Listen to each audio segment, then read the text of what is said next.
नमस्कार दोस्तों, आज हम वैलेंस बॉन्ड थ्योरी पढ़ने वाले हैं कोऑर्डिनेशन कंपाउंड्स के अंदर। कोऑर्डिनेशन कंपाउंड्स कैसे बनते हैं, इनके बीच में क्या बॉन्डिंग होती है, कैसा इनका मैग्नेटिक बिहेवियर होता है और ये स्टेबल होते हैं या नहीं, ये सब गुत्थियां सुलझाने के लिए बहुत सारी थ्योरीज आगे रखी गई, जिनमें एक वैलेंस बॉन्ड थ्योरी थी। तो आज हम वैलेंस बॉन्ड थ्योरी के बारे में पढ़ने वाले हैं, कैसे किसी कोऑर्डिनेशन कंपाउंड में बॉन्डिंग होती है। फॉर एग्जांपल, आपने सुना होगा कोऑर्डिनेशन नंबर। किसी का कोऑर्डिनेशन नंबर 4 है। कोऑर्डिनेशन नंबर 4 होने का मतलब है कि उसके पास जो सेंट्रल मेटल एटम है उसके पास 4 लिगेंड्स हैं। तो उसके लिए हम ज्योमेट्री जो लेते थे वो या तो होती थी स्क्वायर प्लेनर या फिर होती थी वो टेट्राहेड्रल। स्क्वायर प्लेनर होने पर जो हाइब्रिडाइजेशन आता था, वो होता था DsP2। अगर ज्योमेट्री आपकी टेट्राहेड्रल है तो हाइब्रिडाइजेशन होगा sp3। ठीक है। 6 है कोऑर्डिनेशन नंबर, तो उसकी शेप ऑक्टाहेड्रल मानी जाती थी, चाहे उसका हाइब्रिडाइजेशन sp3d हो या फिर d2sp3 हो। दोनों ही केसेस में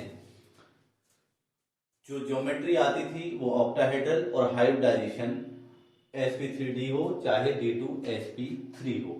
तो ये था हमारा वैलेंस बॉन्ड थ्योरी के अकॉर्डिंग। इसको हम एक एग्जांपल के द्वारा समझते हैं और ढंग से समझते हैं।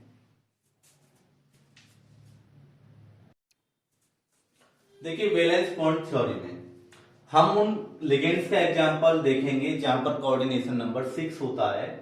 तो ऐसे कॉम्प्लेक्स जिनका कोऑर्डिनेशन नंबर 6 है उनको हम इनर ऑर्बिटल कॉम्प्लेक्स कहते हैं। Inner orbital complex strong field ligand, जिनमें स्ट्रॉन्ग फील्ड लिगेंड होता है, वो बनाते हैं। और स्ट्रॉन्ग फील्ड लिगेंड को हम लो स्पिन लिगेंड्स भी कह सकते हैं। इनके लिए जो हाइब्रिडाइजेशन आता है d2sp3 आता है और इनकी ज्योमेट्री ऑक्टाहेड्रल होती है। उसका एक एग्जांपल मैंने लिखा हुआ है, जो ये है हेक्सामाइन कोबाल्ट थर्ड आयन। तो इसका हम एग्जांपल समझते हैं कि कैसे इसमें ये d2sp3 हाइब्रिडाइजेशन आता है और इसका मैग्नेटिक बिहेवियर के बारे में भी हम पढ़ने वाले हैं। तो देखिएगा, जिसमें भी स्ट्रॉन्ग फील्ड लिगेंड होता है वो ज्यादातर डाई मैग्नेटिक होते हैं, मतलब मैग्नेटिक फील्ड में वो रिपेल होते हैं, पीछे हटते हैं। तो इसका एग्जांपल समझते हैं, CONS3 6 3+। कोबाल्ट इसमें Cu3+ आयन के रूप में है। इसका आउटर मोस्ट का इलेक्ट्रॉनिक कॉन्फ़िगरेशन हम देखते हैं। वैसे अगर हम इलेक्ट्रॉनिक कॉन्फ़िगरेशन इसका सीधा सीधा करें तो 1s2 2s2 2p6 3s2 3p6। Cobalt कितना होता है? कोबाल्ट होता है 27 और 27 में से 3 इलेक्ट्रॉन आपके जा चुके हैं, तो 4s2। तो 4s2 अगर हम कोबाल्ट का लें 4s2 और फिर 3d7, ये कोबाल्ट का इलेक्ट्रॉनिक कॉन्फ़िगरेशन है। अगर हम कोबाल्ट आयन की बात करें तो D में एक इलेक्ट्रॉन कम हो जाएगा और 4s2 के सारे इलेक्ट्रॉन्स चले जाएंगे। तो आउटर मोस्ट का जो इलेक्ट्रॉनिक कॉन्फ़िगरेशन होगा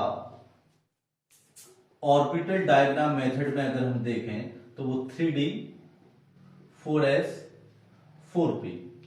3d में ऑर्बिटल्स कितने होते हैं? 5 ऑर्बिटल्स होते हैं। 4s में 1 ऑर्बिटल और 4p में आपके 3 ऑर्बिटल्स होते हैं। इनको फिल करते हैं 1 2 3 4 5 6 और 7। 4s में कुछ नहीं है और 4p में कोई भी इलेक्ट्रॉन नहीं है। ठीक है, अब CO के पास हमारा एक स्ट्रॉन्ग फील्ड लिगेंड है। अब आपको कैसे पता है कि स्ट्रॉन्ग फील्ड लिगेंड है? इसके लिए मैंने एक वीडियो बनाई हुई है जिसमें लिगेंड्स के बारे में बताया कि कौन सा स्ट्रॉन्ग होता है, कौन सा वीक होता है। उसके लिए एक वीडियो बनाई है जिसमें स्पेक्ट्रोकेमिकल सीरीज में मैंने बताया जो H2O के बाद आते हैं वो सारे स्ट्रॉन्ग फील्ड लिगेंड्स होते हैं। स्ट्रॉन्ग फील्ड लिगेंड होने की वजह से इसमें पेयरिंग होती है, इलेक्ट्रॉन्स मर्ज हो जाते हैं। तो 3D के इलेक्ट्रॉन आपस में मर्ज हो जाएंगे, पेयर अप हो जाएंगे। 1 2 3 4 5 टोटल हो गए। तो कितने इलेक्ट्रॉन है टोटल? 6 हैं, 6 इलेक्ट्रॉन्स हैं। तो 1 2 3 4 5 6, तो कितने ऑर्बिटल्स में आ गए? ये केवल 3 ऑर्बिटल में ये 6 इलेक्ट्रॉन आ गए। नेक्स्ट है आपका 4s। 4s में एक ऑर्बिटल है और 4p में आपके 3 ऑर्बिटल्स हैं। ये पेयर अप हो चुके हैं इलेक्ट्रॉन्स। तो आप देखेंगे कि इनके लिए अवेलेबल जो जितने भी ऑर्बिटल्स हैं वो कितने? 1 2 3 4 5 6, कितने ऑर्बिटल्स हो गए? टोटल 6 इलेक्ट्रॉन्स, और 6 ही हमारे लिगेंड है, इनके लिए ही जगह देनी है। तो टोटल कितने हो गए? तो टोटल ऑर्बिटल्स हो गए हमारे 6। तो इसमें D के कितने? 2, S का 1 और P के 3। D2sp3 हाइब्रिडाइजेशन हो गया। और D2sp3 के लिए हम बता चुके हैं कि ज्योमेट्री क्या होगी? ज्योमेट्री होगी आपकी ऑक्टाहेड्रल। मैग्नेटिक बिहेवियर की बात करें, अगर हम बात करें कि मैग्नेटिक बिहेवियर क्या होगा, तो मैग्नेटिक बिहेवियर होगा आपका, तो मैग्नेटिक बिहेवियर में देखते हैं कि अगर पेयर्ड है सारे इलेक्ट्रॉन्स तो पेयर्ड होने पर नेचर आता है डायमैग्नेटिक, और अनपेयर्ड है तो नेचर आता है पैरामैग्नेटिक। तो मैग्नेटिक बिहेवियर क्या होगा? डायमैग्नेटिक।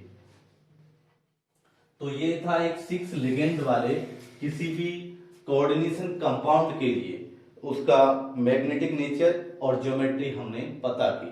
अब हम एक एग्जांपल लेंगे जो आउटर ऑर्बिटल कॉम्प्लेक्स का होगा और जिसमें वीक फील्ड लिगेंड काम में आएगा, और जिसको हम वीक फील्ड वाले को हम लो की बजाय हाई स्पिन लिगेंड भी कह सकते हैं। तो लेट्स स्टार्ट। अब हम एक एग्जांपल लेते हैं जो जिसमें कोऑर्डिनेशन नंबर 6 है और एक आउटर ऑर्बिटल कॉम्प्लेक्स है, इसमें वीक फील्ड लिगेंड है, जिनमें आउटर ऑर्बिटल कॉम्प्लेक्स होते हैं, वीक फील्ड लिगेंड होता है, और वीक फील्ड लिगेंड को हम हाई स्पिन लिगेंड्स भी कहते हैं। और इसका भी जो हाइब्रिडाइजेशन है वो sp3d2 है और ज्योमेट्री ऑक्टाहेड्रल आती है। इसके लिए एक सुटेबल एग्जांपल है COF6 नेगेटिव। तो इसका एग्जांपल हम समझते हैं।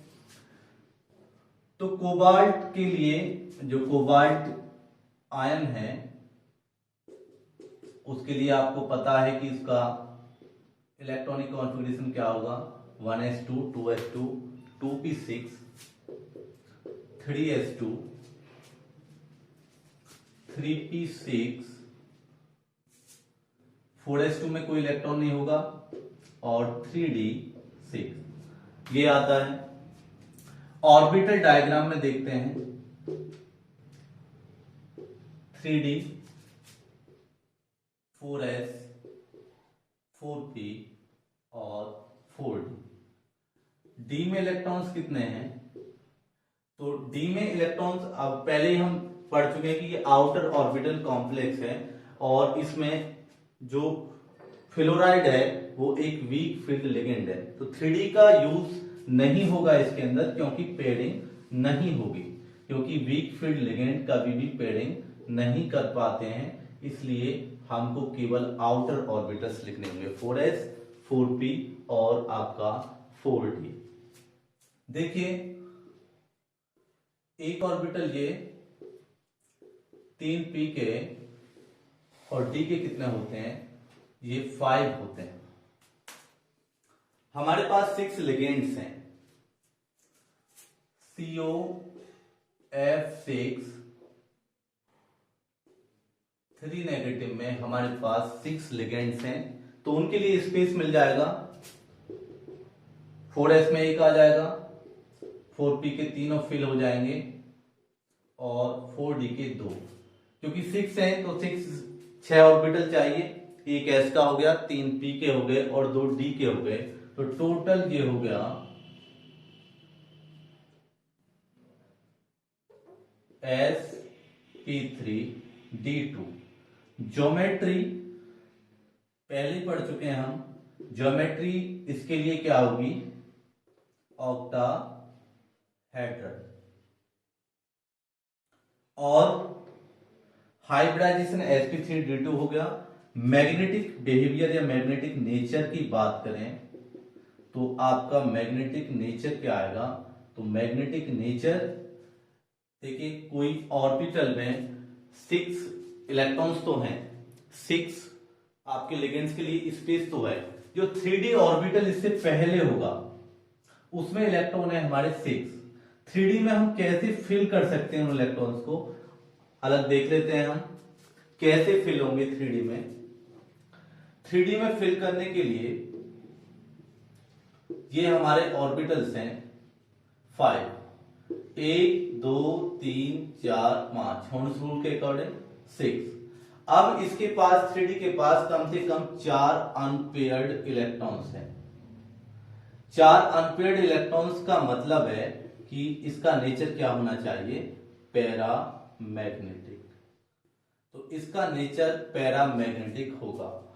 तो इस तरीके से हम जो कोऑर्डिनेशन नंबर 6 वाले हैं, ऐसे लिगेंड्स के लिए, ऐसे कॉम्प्लेक्स के लिए हम वैलेंस बॉन्ड थ्योरी से उनका मैग्नेटिक नेचर, हाइब्रिडाइजेशन और ज्योमेट्री का पता कर सकते हैं।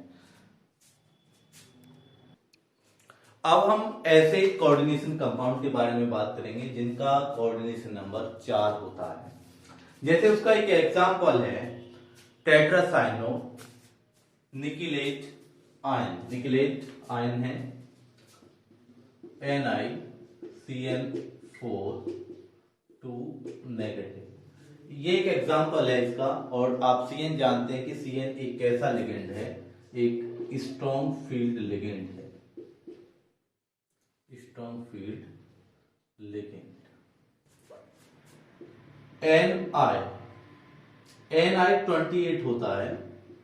अगर मैं इसका इलेक्ट्रॉनिक कॉन्फ़िगरेशन करूं तो 1s2 2s2 2p6 3s2 3p6 4s2 3d8 4s2 3d8।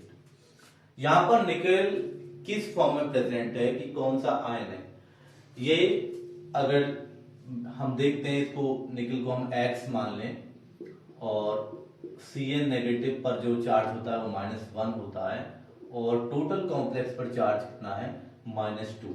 तो इसका ऑक्सीडेशन स्टेट हम पता कर सकते हैं, वो कितनी आएगी, X = +2 निकल करके आएगी। तो निकल इसमें जो प्रेजेंट है Ni2+ आयन के रूप में है, यही इसकी ऑक्सीडेशन स्टेट होती है। तो यहां तक तो बिल्कुल इलेक्ट्रॉनिक कॉन्फ़िगरेशन सेम होता है। तो दो जो इलेक्ट्रॉन एक होता है, 4s के होता है, 4s0 3d8। ऑर्बिटल डायग्राम्स में देखें, अगर हम ऑर्बिटल डायग्राम्स में देखते हैं तो इसके लिए 3d 4s 4p, क्योंकि 3d एक इनर ऑर्बिटल है, एनर्जी इसकी ज्यादा है, इसलिए बाद में फिल होता है 4s से। तो देखिए 5 4s और 4p में 3 ऑर्बिटल्स होते हैं। Cn एक स्ट्रॉन्ग फील्ड लिगेंड है, फिल कर लेते हैं ये 3d8 के फॉर्म में 1 2 3 4 5 6 7 8 हो गए, 8 इलेक्ट्रॉन्स हो गए। जब ये कॉम्प्लेक्स के अंदर आता है तो क्या होता है, तो कॉम्प्लेक्स में जब ये निकल होगा तो इसके लिए स्पेस क्रिएट करना होगा लिगेंड्स के लिए। लिगेंड्स के लिए स्पेस क्रिएट करना होगा, यहाँ पर CN के 4 है, यानी लिगेंड्स हमारे 4 हैं, कोऑर्डिनेशन नंबर हमारा 4 है। और CN एक स्ट्रॉन्ग फील्ड लिगेंड है, तो पेयरिंग होगी, ऑब्वियसली पेयरिंग होगी। तो ये जो 8 इलेक्ट्रॉन्स हैं ये केवल 4 ऑर्बिटल्स में मर्ज हो जाएंगे, 4 ऑर्बिटल्स में ये मर्ज हो जाते हैं। ये 4s और ये आपका 4p। तो आप देखते हैं कि D का आपका एक ऑर्बिटल और S का एक ऑर्बिटल, और हमें 4 को शिफ्ट करना है 1 2 3 एंड 4। तो D का एक, S का एक और P के 2।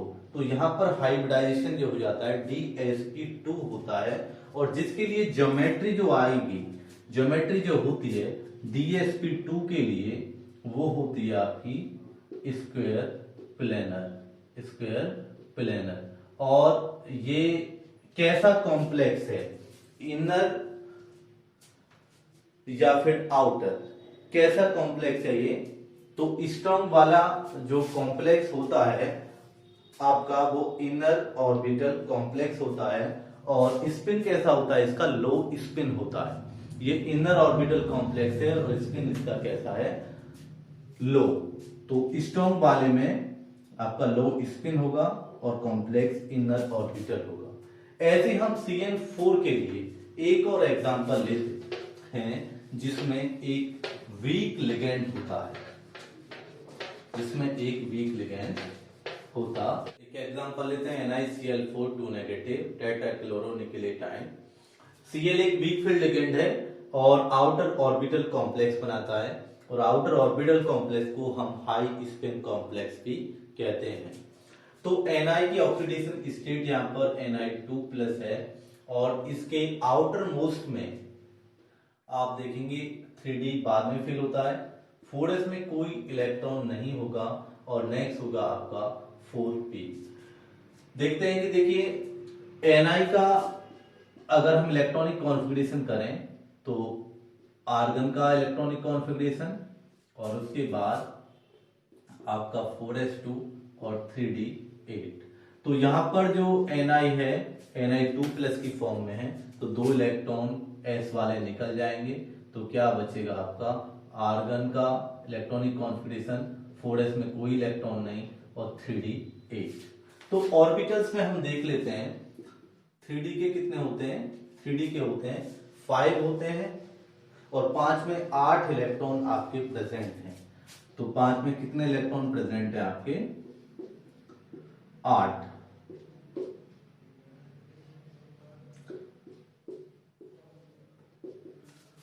फोर एस में कोई इलेक्ट्रॉन नहीं है, और 4p में भी कोई इलेक्ट्रॉन पहुंचा नहीं है। तो 1 2 3 4 5 6 7 8, ठीक है। ये 3d है, ये 4s और ये आपका 4p। तो जो क्लोराइड आयन है वो एक वीक फील्ड लिगेंड है, तो पेयरिंग तो नहीं कर पाएगा, तो उसके लिए लेकिन स्पेस चाहिए। तो स्पेस कहां से मिलेगा? जब वो कॉम्प्लेक्स के अंदर होगा तो ये स्पेस हमको कहां से मिलेगा? तो ये स्पेस जो मिलना है वो 4s और 4p के ऑर्बिटल्स मिलकर लिगेंड को स्पेस देंगे। तो लिगेंड्स के लिए स्पेस मिलेगा, तो जहां पे लिगेंड्स आ सकते हैं, एक तो इसमें लिगेंड आ जाएगा 4s में, और 3 लिगेंड आपके 4p में आ जाएंगे। तो टोटल जो हमारा हाइब्रिडाइजेशन होगा, तो यहां पर एक तो S का यूज हुआ है और 3 p के, तो यहां पर हाइब्रिडाइजेशन आएगा sp3। और sp3 के लिए ज्योमेट्री आती है आपकी टेट्राहेड्रल। ज्योमेट्री क्या होगी आपकी? टेट्राहेड्रल। और मैग्नेटिक बिहेवियर की अगर हम बात करें तो आप देखिए कि 3D में जो इलेक्ट्रॉन्स हैं वो 2 अनपेयर्ड इलेक्ट्रॉन्स हैं, और अनपेयर्ड इलेक्ट्रॉन्स के लिए ये नेचर आता है आपका पैरामैग्नेटिक। तो ये थी आपकी वैलेंस बॉन्ड थ्योरी, और हम इस सिलेबस को 12th का ये रिवीजन चल रहा है, और इसी तरीके से हम रोजाना कुछ ना कुछ नया देंगे, तो दोनों वीडियोस को आप देखिएगा। Thanks for watching.